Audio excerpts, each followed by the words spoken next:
Okay.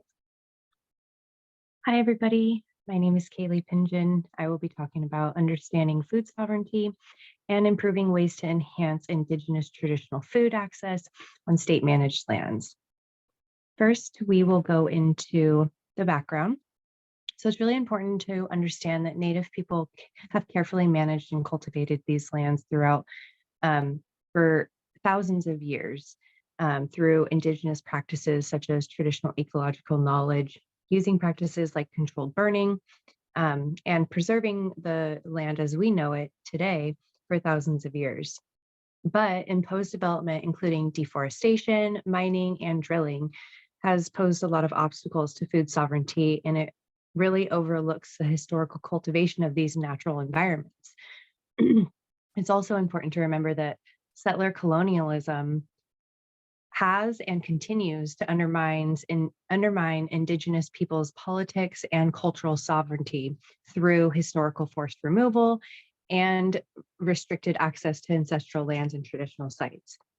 Western science often rejects Indigenous worldviews, and it also perpetuates marginalization and erodes Indigenous peoples' politics and cultural sovereignty.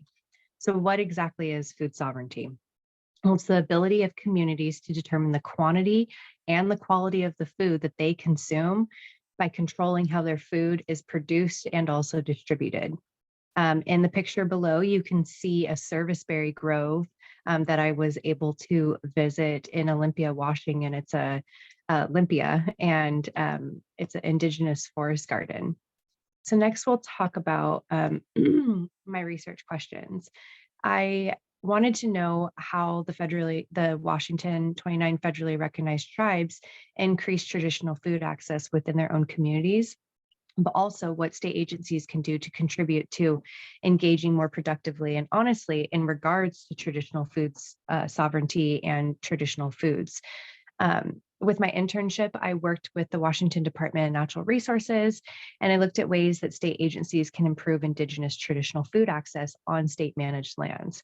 I did this through literature reviews, looking at inequities of food sovereignty and current traditional food management practices. I also did data collection on the Washington's 29 federally recognized tribes on their food advances, food sovereignty advances within their own communities.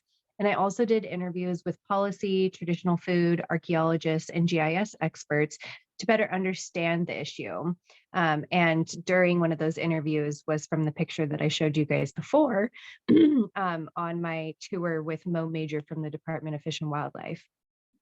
So some of the results were that, really understanding that we need to take leadership from tribes and provide state agency staff with educational opportunities to understand food sovereignty and also the significance of traditional foods.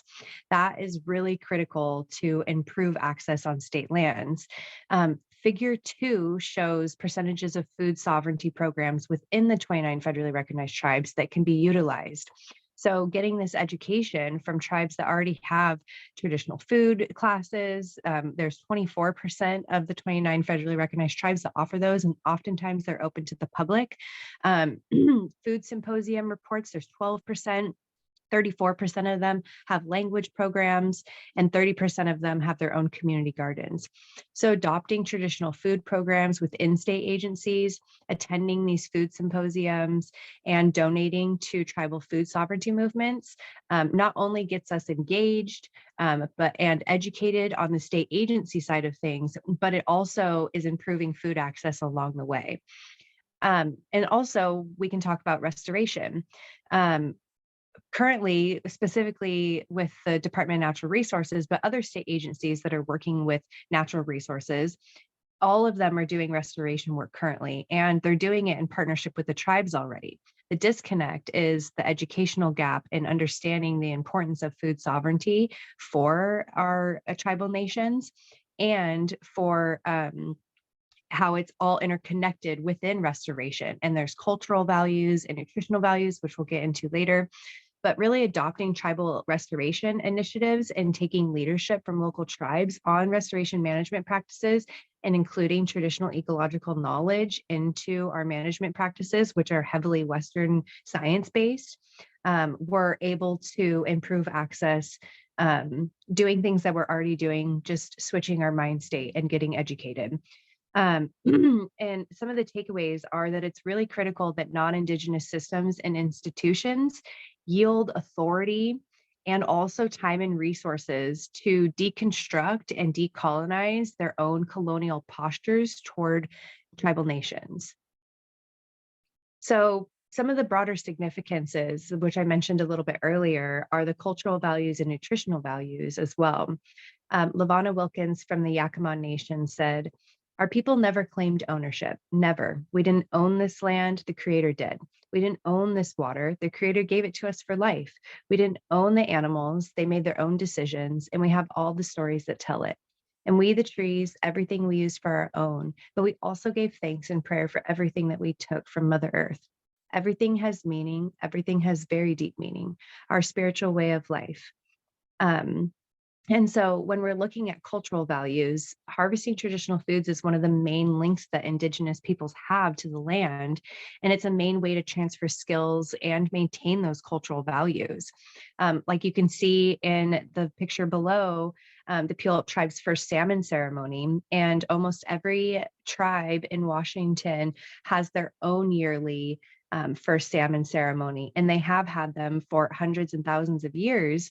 And the only times that they haven't had them are due to colonial constructs that have made it unable for them to do so. And often in those times, they kept them underground to maintain those cultural values. The nutritional values are also really important. It's important to remember that there's limited access to healthy and affordable foods in many Indigenous rural areas. So food deserts can be found in these rural areas where supermarkets and grocery stores are scarce. And this directly contributes to food insecurity. And if you think even specifically just in Western Washington, many of the rural Indigenous communities here are surrounded by state managed timberlands. And so if we shift the way that we manage these lands and we take leadership from our local tribes on how to prioritize traditional foods in our management practices, ultimately that will lead to improved access. So I would just really like to thank Max Showalter, Courtney Higgins, Mo Major, and the amazing Charlotte Cote for helping me along the way with my research and just my education and giving me their time. I also want to thank my friends and my family and my daughter for the patience and love and sacrifice that they have had towards me this whole time. And most of all, I would really like to say thank you to the tribal communities who continue to fight for food sovereignty and sustainability for all of us. Thank you.